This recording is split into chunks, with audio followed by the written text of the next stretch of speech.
ভুল বোঝাবুঝির গল্পর রাতে অন্ধকারে ফোনের স্ক্রিনটা আলোকিত হয়ে উঠল। তৃষা মেসেজটা খুলে দেখল, আমাকে ভুল বুঝো না প্লিজ। তৃষার চোখ দুটো ছলছল করছিল। সে উত্তর দিল না।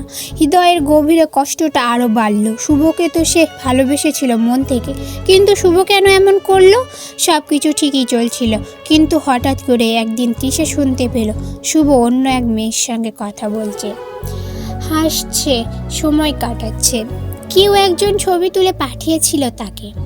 তৃষার মনে হলো শুভ প্রতারণা করছে। পরের দিন শুভ যখন তৃষার সামনে এলো, তৃষা কিছু না বলে চলে গেল। শুভ বারবার বোঝানোর চেষ্টা করলো, কিন্তু তৃষা কানে তুলল না। কয়েকদিন পর শুভর বন্ধুর কাছ থেকে তৃষা জানতে পারল যে মেয়েটি ছিল শুভর দূর সম্পর্কের এক আত্মীয়। সেদিন শুভর খুব খারাপ সময় যাচ্ছিল, আর মেয়েটি শুধু তাকে সান্ত্বনা দিচ্ছিল। তৃষা দৌড়ে গেল শুভর কাছে, কিন্তু তখন অনেক দেরি হয়ে গেছে। শুভ শহর ছেড়ে চলে গেছে, হয়তো আর কখনো ফিরবে না। তৃষা ফোনটা শক্ত করে ধরে রাখলো। চোখের জল গড়িয়ে পড়ল।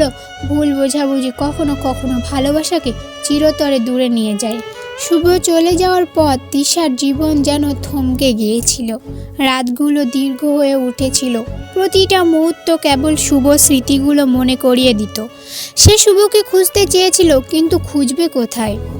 একদিন হঠাৎ তৃষার ফোনে একটি অপরিচিত নাম্বার থেকে মেসেজ এলো, কেমন আছো? তৃষার বুক ধক করে উঠল। নম্বরটা সে চিনতে পারল না, কিন্তু মনের ভেতর একটা আশা জাগলো। ধীরে ধীরে সে রিপ্লাই দিল, আপনি কে?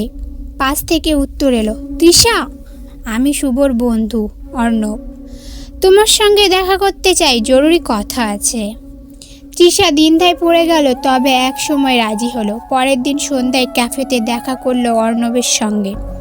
অর্ণবের চোখে বিষাদের ছায়া ছিল। সে বলল, তুমি জানো শুভ এখন কোথায়? তৃষা চুপ করে রইল। অর্ণব দীর্ঘশ্বাস ফেলল।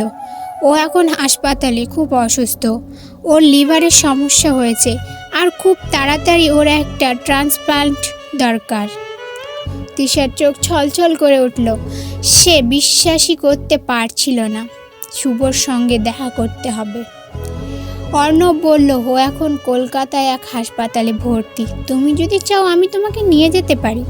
তৃষা আর দেরি করল না। রাতের ট্রেনে করে তৃষা আর অর্ণব ছুটে চলে গেল শুভর কাছে। ধন্যবাদ। নেক্সট পার্ট দেখার জন্য লাইক, সাবস্ক্রাইব করবেন।